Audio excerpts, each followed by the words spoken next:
Good morning everyone. कैसे हैं आप सब? आई होप आप सब ठीक होंगे। ठीक है, आज के इस वीडियो में हम कंट्रोल स्टेटमेंट का सेकंड पार्ट पढ़ने जा रहे हैं। सिर्फ फर्स्ट वाले पार्ट में मैंने आपको कंट्रोल स्टेटमेंट के बारे में बताया था, उसके सिंटैक्स के बारे में बताया था, और आज के इस वीडियो में हम उसके प्रोग्राम्स देखेंगे। ठीक है, तो चलिए स्टार्ट करते हैं। देखिए, यहाँ पर मैंने एक इफ़ स्टेटमेंट का प्रोग्राम बनाया हुआ है। ठीक है, मैंने आपको बताया था कि सबसे पहले अगर हमें कोई भी प्रोग्राम बनाना होता है तो हम क्या करते हैं, हेडर फाइल्स को इंक्लूड करते हैं, देन मेन फंक्शन आता है तो मैंने वॉइड मेन लिखा, देन कर्ली ब्रेस ओपन किया और क्लियर स्क्रीन के लिए CLR SCR। ये हमें तो सारे प्रोग्राम्स में लिखना होता है, ये मैंने लिख लिया एज इट इज़। ठीक है, फिर यहाँ पर मैंने क्या किया हुआ है, ए नाम का वेरिएबल लिया है, किस टाइप का, इंटीजर टाइप का। ठीक है, देन मैंने प्रिंट एफ करा है एंटर अ नंबर, मैंने एक नंबर को एंटर कराया हुआ है। ठीक है, और ये देखिए हम क्या कर रहे हैं, हम इनपुट जो है वो कीबोर्ड से लेना चाहते हैं, इसलिए हमने यहाँ पे स्कैनफ का यूज़ किया है। मैंने आपको ये प्रिंट एफ स्कैनफ वाला प्रोग्राम भी इससे पहले वाले वीडियो में समझा दिया है, अगर आपने वो नहीं देखा तो पहले आप उसको देख लीजिए, फिर ये अच्छे से समझ में आएगा आपको। ठीक है, तो प्रिंट एफ में लिखा मैंने एंटर अ नंबर। जैसे ही वो हमसे ये पूछेगा, हमने क्या किया, यहाँ पर सपोज़ मैंने 3 इंसर्ट कर दिया। ठीक है, 3 इंसर्ट किया, कीबोर्ड से टाइप किया 3, तो यहाँ पे फिर लिखा हुआ है स्कैनफ %d&a, क्योंकि ये इंटीजर नंबर है तो इसलिए हमें फॉर्मेट क्या लगाना होता है, %d और %a इसलिए किया कि मैंने जो भी टाइप किया है कीबोर्ड से वो क्या हो, a नाम के वेरिएबल में स्टोर हो जाए। तो ये 3 क्या हुआ, a में स्टोर हो गया। ठीक है, अब मैंने यहाँ पे लिखा है इफ़ ब्रैकेट में a <5। मैंने यहाँ पे एक कंडीशन लिखा कि अगर a की वैल्यू <5 है तो मैंने यहाँ पे प्रिंट किया कि you have enter a number which is <5। ऐसा मैंने प्रिंट करा दिया और इफ़ का ये क्लोजिंग ब्लॉक कर दिया। ठीक है, तो देखिए a की वैल्यू कितनी थी, 3 थी, तो वो यहाँ पे हम ऐसा चेक करेंगे कि 3<5। क्या 3<5 है? हाँ, 3<5 है ना, कंडीशन ट्रू है। कंडीशन ट्रू है तो वो इस ओपनिंग ब्रेस के अंदर आया, तो उसे क्या मिला, कर्सर को प्रिंट एफ स्टेटमेंट मिला। और प्रिंट एफ में क्या प्रिंट कराने को बोला है, you have enter a number which is less then, तो इस ऐसा प्रिंट हो जाएगा और ये क्लोज हो गया। यानी इस प्रोग्राम का आउटपुट क्या आ जाएगा, you have enter a number which is less then 5। ठीक है, सपोज़ आपने फिर से इसी प्रोग्राम को फिर से रन कराया। ठीक है, उस टाइम पे फिर से वो मुझसे पूछेगा एंटर अ नंबर। अब इस टाइम पे मैंने क्या किया, इसको पहले इरेज कर देते हैं। उस टाइम पे मैंने क्या किया, जब मुझसे पूछा एंटर अ नंबर, मैंने यहाँ पे डाला है 6। सपोज़ कीबोर्ड से मैंने टाइप किया 6। ठीक है, तो अब देखो ए के पास क्या स्टोर हो गया, 6 स्टोर हो गया। ठीक है, अब वो यहाँ पे चेक करेगा 6 <5 है ना, तो क्या 6<5 है? नहीं, 6 तो बड़ा है, ये कंडीशन तो फॉल्स हो रही है। जब ये कंडीशन फॉल्स होगी तो वो इफ़ का जो ये ब्लॉक है वो इसके अंदर तो कर्सर आएगा ही नहीं, वो सीधे यहाँ पे गेट ch के पास गया और ये प्रोग्राम क्लोज। तो हमें तो कुछ आउटपुट ही नहीं मिला, वो कुछ भी प्रिंट ही नहीं किया। तो मैंने बताया था ना आपको इससे नेक्स्ट फर्स्ट वाले वीडियो में कि इफ़ स्टेटमेंट में क्या ड्रॉबैक था, कि अगर कंडीशन ट्रू हुई तब तो उसके लिए हमारे पास स्टेटमेंट होता है, हमने प्रिंट करा दिया। बट अगर कंडीशन फॉल्स होगी तो देखो कुछ भी आउटपुट नहीं आएगा। इस प्रोग्राम को जब हम रन करेंगे तो कुछ भी आउटपुट नहीं आ रहा है, तो ये ड्रॉबैक था। तो इसलिए किसका कॉन्सेप्ट आया था, इफ़ एल्स का कॉन्सेप्ट आया था, जिसका यहाँ पे मैंने एक प्रोग्राम लिखा हुआ है। ठीक है, तो देखिए इफ़ एल्स में क्या था कि इफ़ एल्स में था कि हमें ट्रू के लिए भी एक कंडीशन थी और फॉल्स के लिए भी स्टेटमेंट प्रिंट किया था। मतलब हमें कुछ ना कुछ आउटपुट मिलेगा कि आपने सही नंबर डाला है या रॉन्ग नंबर डाला है, उसके लिए हमारे पास चॉइस थी। ठीक है, तो देखिए यहाँ पे मैंने एक प्रोग्राम बनाया है 2 नंबर्स का, उसे हमें कंपेयर करना है कि कौन सा लेस नंबर है या कौन सा, मतलब कौन सा ग्रेटर नंबर है। ठीक है, तो उसके लिए हमें क्या करना होगा, सबसे पहले 2 नंबर्स चाहिए, तो मैंने 2 नंबर्स के लिए 2 वेरिएबल्स ले लिया, एक a नाम का वेरिएबल और दूसरा b नाम का वेरिएबल। वो भी किस टाइप का लिया है, इंटीजर टाइप का। ठीक है, ये तो आपको पता है कि आपको ये लिखना है, header files main function and clear screen. ठीक है, फिर मैंने यहाँ पे लिखा प्रिंट एफ में एंटर 2 नंबर्स, मतलब हमें 2 नंबर्स को एंटर कराना है और फिर उसको रीड कराना होगा। तो रीड कराने के लिए हम क्या करते हैं, स्कैनफ फंक्शन का यूज़ करते हैं। और देखो क्योंकि ये a और b 2 वेरिएबल्स हैं तो हमें %d ये %d 2 बार लगाना पड़ेगा दोनों वेरिएबल्स के लिए। ठीक है, फिर मैंने $a लिखा, $b मीन्स जब वो मुझसे पूछा ना कि एंटर 2 नंबर, तो सपोज़ मैंने डाल दिया a की वैल्यू 3 ले ली है ना, और b की सपोज़ मैंने ले लिया है 5 ले लिया। ठीक है, ये 3 है, ठीक है। तो यानी ए में क्या स्टोर हो गया, 3 हो गया, और बी में क्या स्टोर हो गया, 5 स्टोर हो गया, ठीक है।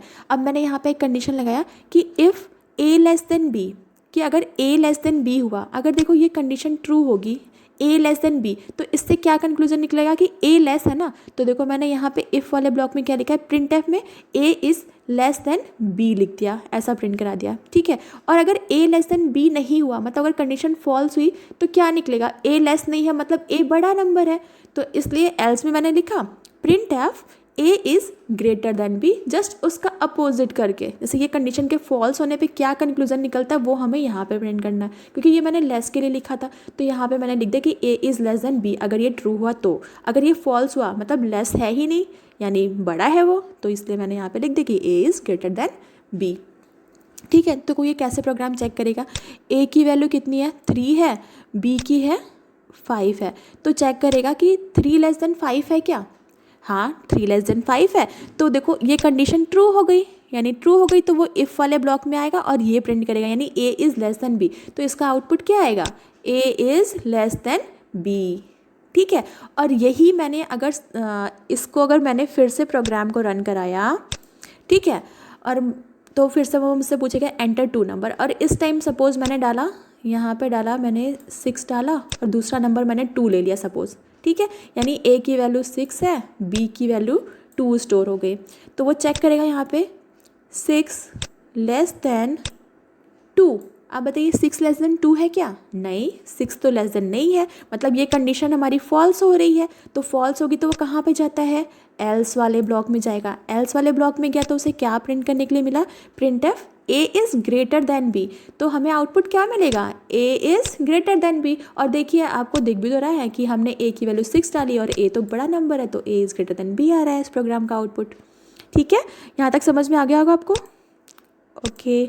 अब नेक्स्ट चलते हैं, देखिए नेक्स्ट क्या है हमारा, वाइल लूप। मैंने लूपिंग बताया था ना आपको कि अगर हमें कोई भी चीज़ बहुत बार प्रिंट करानी है तो हम हर बार प्रिंट एफ करके नहीं लिख सकते हैं स्टेटमेंट, तो हम उसके लिए क्या करते हैं, लूप लगाते हैं। तो देखिए लूप जो इसमें फर्स्ट वन है वाइल लूप, उसका क्या सिंटेक्स है, सबसे पहले हमें क्या करना होता है, इनिशियलाइजेशन, ठीक है, देन हमें वाइल कीवर्ड लिखते हैं, फिर ब्रैकेट के अंदर कंडीशन लगाते हैं। देख ये चीज़ें ध्यान में रखनी, देखिए यहाँ पे सेमीकोलन नहीं है तो हमें सेमीकोलन नहीं लगाना है, इसलिए हमें ना सिंटेक्स याद करना होता है हर जो भी है, इफ़ का, लूपिंग का। जब अगर आपको सिंटेक्स अच्छे से याद है ना तो आप प्रोग्राम बहुत ही ईजिली बना लोगे, ठीक है। वाइल किया, फिर इसका ओपनिंग ब्रेस आता है, देन स्टेटमेंट, फिर इंक्रीमेंट ऑब्लिक डिक्रीमेंट, मतलब इंक्रीमेंट या डिक्रीमेंट में से जो भी यूज़ करना है हम वो यूज़ कर सकते हैं, देन ये वाइल का क्लोजिंग ब्रैकेट, ठीक है। तो देखिए मैं आपको बता रही हूँ कि ये इनिशियलाइजेशन का मतलब क्या होता है। मैंने यहाँ पे एक प्रोग्राम बनाया कि हमें क्या करना है, 1 से जैसे 1 2 3 4 ऐसे करके हमें क्या करना है, 10 तक के नंबर्स प्रिंट कराने हैं, 1 से 10 तक के, ठीक है।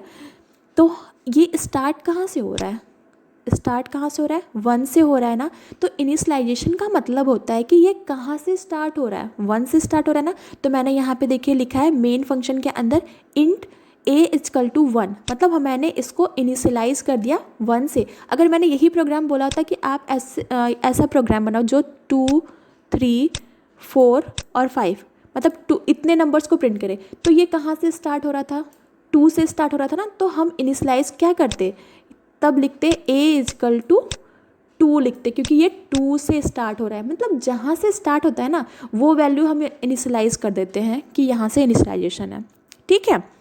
देन हमें क्या करना है, क्योंकि हमें ये 10 तक प्रिंट कराना है नंबर, तो कंडीशन में हम लोग देते हैं कि 10 तक के नंबर प्रिंट कराना है। तो मैंने यहाँ पे लिखा कि पहले ए को 1 से इनिशियलाइज कर दिया, फिर वाइल में लिखा है while A is less or equal to 10, ठीक है। अगर यही नंबर्स मुझे अगर 1 से 100 सपोज़ 100 तक का करना होता तो हम क्या करते, क्योंकि स्टार्ट तो वो 1 से हो रहा है तो हम उसको 1 से इनिशियलाइज करते, बट यहाँ कंडीशन में क्या कर देते हम 100 कर देते कि 1 से 100 तक की चाहिए।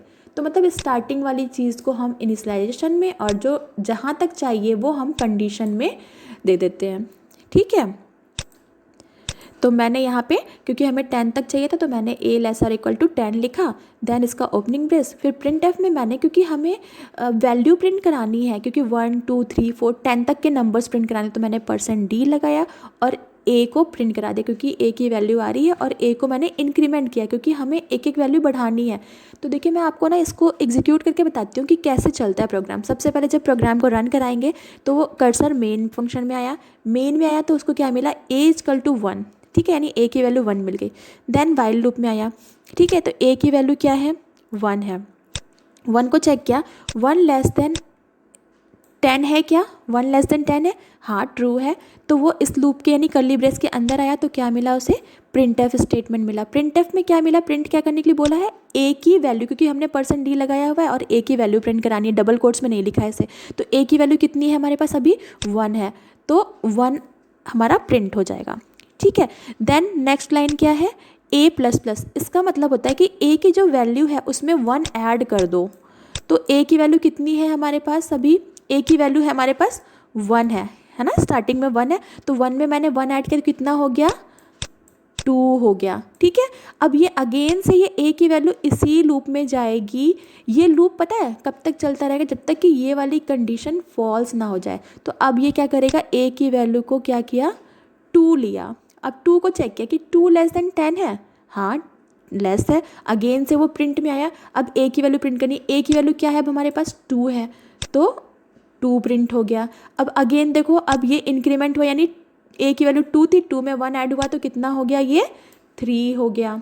अब अगेन से a की वैल्यू 3 कहाँ पे पास हो गई, यहाँ पे, ठीक है। तो अब क्या करा, a की वैल्यू कितनी हो गई, अब 3। तो अब 3 के लिए चेक किया, 3 लेस देन 10 है क्या, हाँ 3 भी लेस देन 10 है, तो वो क्या प्रिंट कर देगा, 3 को भी प्रिंट कर देगा, यानी हमारे पास 1 2 3 आ गया था, ठीक है। अब अगेन से 3 की a इंक्रीमेंट हो, यानी 3 से ये क्या हो गया, 4 हो गया। 4 के लिए चेक किया, 4 भी लेस है, 4 को भी प्रिंट करेगा। ऐसे ही वो क्या करेगा, सारे नंबर्स को 9 तक, ठीक है, सपोज 10 तक इंक्रीमेंट हो गया, 10 तक पहुंच गया, ठीक है, a की वैल्यू। अब वो 10 को भी चेक कर रहा है, क्या 10 लेस देन है, लेस तो नहीं बट इक्वल तो है 10 के, तो इसलिए वो 10 को भी प्रिंट करेगा लास्ट में, ठीक है, यानी 1 2 3 ये सारे नंबर्स हमें 10 तक आ गए।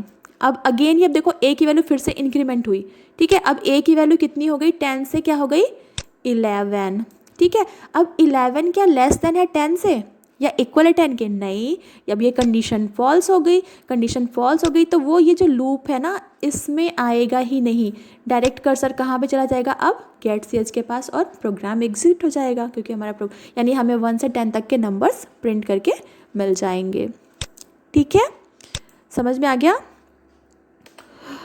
नेक्स्ट देखिए, उसी प्रोग्राम को मैंने फॉर लूप से लिखा है। तो फॉर लूप का सिंटेक्स कैसा है, फॉर लिखते हैं, ब्रैकेट में इनिशियलाइजेशन, फिर सेमीकोलन, कंडीशन, सेमीकोलन, इंक्रीमेंट और डिक्रीमेंट, देन इसका ओपनिंग ब्रेस और ये क्लोजिंग ब्रेस, फिर स्टेटमेंट जो भी हमें प्रिंट कराना है यहाँ बीच में लिखते हैं।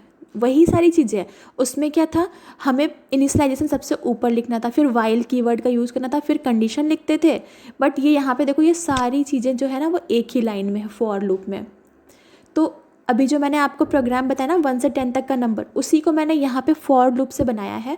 तो बस कुछ नहीं किया, जो देखो जो इनिशियलाइजेशन था ना वो यहाँ पे मैंने लिख दिया, इंट a इक्वल टू 1 लिख दिया, क्योंकि हमें 1 से स्टार्ट करना था और 10 तक ले जाना है। तो 1 से इनिशियलाइज कर दिया, a इक्वल टू 1 कर दिया, और कंडीशन में हम क्या लिख देंगे, 10, a less or equal to 10। देखो ये कंडीशन वाली वैल्यू है, और क्योंकि ये देखो इंक्रीमेंट हो रहा था 1 2 3, एक एक वैल्यू बढ़ रही थी ना, तो इसलिए मैंने यहाँ पे a++ यूज़ किया है। और स्टेटमेंट में हमें a की वैल्यू प्रिंट करानी, तो मैंने यहाँ पे प्रिंट है %d, a लिखा, और ये क्लोज, और ये गेट ch। वही चीज़ है, उसी प्रोग्राम को बस मैंने इस फॉर्मेट में लिख दिया, इसका भी आउटपुट वही आएगा, ठीक है। देन डू वाइल है, उसका सिंटेक्स देखिए ये है, उसमें पहले इनिशियलाइजेशन होता है, फिर हमें उसमें डू कीवर्ड लिखना पड़ता है डू वाइल में, फिर उसका ओपनिंग ब्रेस आता है, फिर स्टेटमेंट लिखते हैं, फिर इंक्रीमेंट डिक्रीमेंट आता है, फिर ब्रैकेट, फिर देखो वाइल कंडीशन। इसमें ना डू वाइल में क्या प्रॉब्लम थी कि ये एक बार स्टेटमेंट प्रिंट करता ही करता था, ठीक है, क्योंकि कंडीशन बिल्कुल लास्ट में चेक हो रही है। देखिए बिल्कुल लास्ट में चेक हो रही है ना, तो यही था कि अगर पहली बार भी अगर हमारा कंडीशन फॉल्स हुआ ना, फिर भी वो एक बार तो स्टेटमेंट प्रिंट होता ही होता था। तो इसलिए डू वाइल लूप का ज़्यादा यूज नहीं होता है, बट हमें इसका सिंटैक्स मालूम होना चाहिए। तो ये इसका सिंटैक्स है। हमने जो अभी प्रोग्राम किया उसको आप इस फॉर्मेट में भी लिख के देख सकते हो कैसे होता है, ठीक है। बट इसका यही ड्रॉबैक था कि पहली बार भी अगर हमारे कंडीशन फॉल्स हुआ ना, तब भी वो एक बार स्टेटमेंट प्रिंट करता है, क्योंकि हम स्टार्टिंग से चलते हैं। पहले इनिशियलाइजेशन किया, फिर डू स्टेटमेंट, अगर हमने कुछ प्रिंट करने के लिए बोला तो वो स्टेटमेंट को प्रिंट कर देता था। फिर इंक्रीमेंट डिक्रीमेंट हुआ, फिर वो चेक करता था कंडीशन को, तो स्टेटमेंट तो एक बार प्रिंट हो चुका। तो ये ड्रॉबैक था डू वाइल लूप का, ठीक है। यहाँ तक समझ में आ गया होगा आपको। Okay okay, thank you. अगर आपको वीडियो पसंद आया हो तो प्लीज़ लाइक करिए, शेयर करिए। हम मिलते हैं नेक्स्ट वीडियो में कुछ नए टॉपिक के साथ में। Okay, bye bye.